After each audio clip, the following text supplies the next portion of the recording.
welcome to Ain't Got Time to Read, the place where I give you the breakdown to a plot and simply save you time. Now here is your spoiler alert. This video does contain spoilers. In this video, I will be explaining the plot to Predator Concrete Jungle, which is a comic book sequel to the first Predator movie, and follows Dutch's brother Schaefer's run-in with a Predator. Please show your support and leave a like. Two rival gangs meet up for peace talks, but before they can come to an agreement, they are attacked and each gang believes that the other has set them up. Detective Schaefer and Rash arrive on the scene and witness one of the gang members being thrown through a window. They both enter the building and find the gang members hung up and skinned. One of the gang members is still alive and believes that the police are responsible for the double cross. He opens up fire on Detective Schaefer and Rash and they fire back, but the gang member escapes through a window. Later that night on a subway train, the lights go out and one of the men is killed by an unknown assailant. The story jumps forward to Detective Schaefer and Rash investigating the crime. They find that everybody in the train car has been skinned in the same way that the two gangs had their skin removed. The two men are approached by a general that has worked with Schaefer's brother Dutch, who Predator fans will know was played by Arnold Schwarzenegger in the original Predator movie. The colonel refuses to give the men any information but warns them to stop looking for the killer and tells them that he will be gone within a few weeks if they stop pursuing the case. Schaefer and Rash head back to the gang war crime scene and Schaefer enters alone. While Schaefer investigates the crime scene for further clues, he is attacked by the Predator.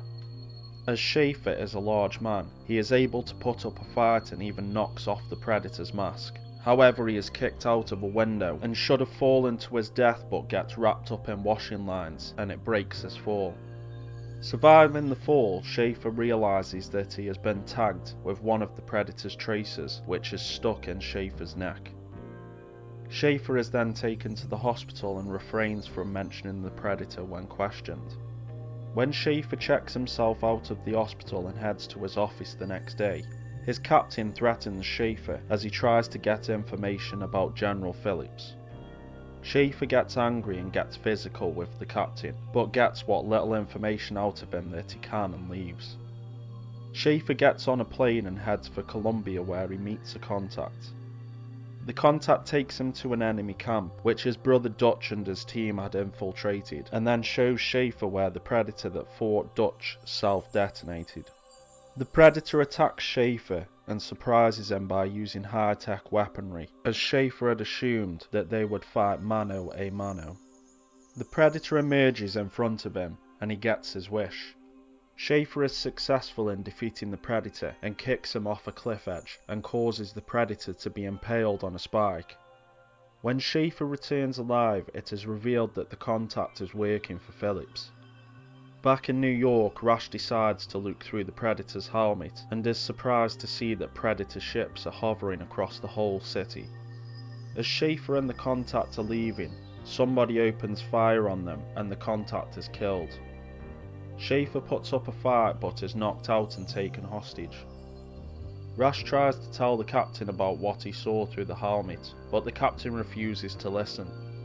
As Rash exits the building, he is grabbed by a bunch of men and shoved into a car against his will. Schaefer wakes up tied to a chair.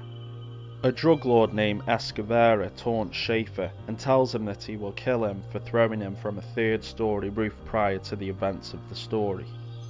Escavera leaves the room so that Schaefer can be tortured, but Schaefer manages to kill his torturer and break free. Schaefer is outgunned but has a chance to escape when predators begin attacking the camp. Escavera is killed by the predators along with his men. As Schaefer escapes into the jungle, he is attacked by one of Escavera's men. Schaefer manages to disarm him but stupidly turns his back on the man, but is saved by General Phillips, who then leads Schaefer to a chopper. Rash is still being held by the agents, but when he realises that they are going to hand Schaefer over to the predators, he attacks the two agents and escapes. He heads back to the precinct and takes a bunch of weapons from the security lockup. When General Phillips tells Schaefer that he plans to hand him over to the Predators, he disarms General Phillips and gets the helicopter pilot to land the helicopter as normal. Rash bursts onto the roof only to find that Schaefer doesn't need his help. They both need help fighting the Predators, so Schaefer enters Carr's hideout, who is the gang member that survived the Predators' attack at the beginning of the story. They end up fighting as he still believes that Schaefer is responsible for the death of his gang. A Predator reveals itself and attacks Carr. Schaefer needs Carr's help and tries to save him. Rash enters the building with a bazooka and blows the Predator to pieces. All three men hastily escape the building as one of the Predator ships blows the building to rubble. Carr quickly rounds up as many armed gang members as he can and they prepare to fight the Predators.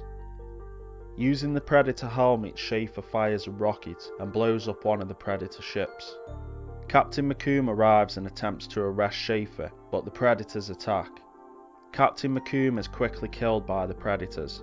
As the fight becomes more intense, fire hydrants are destroyed, causing the Predators to be unable to use their camouflage. Schaefer is close to death when General Phillips' choppers arrive, and it begins to rain as the heatwave is over. The Predators stop fighting, get into their ships and leave. Schaefer points out that hunting season is over and is relieved that his tracer falls off of his neck.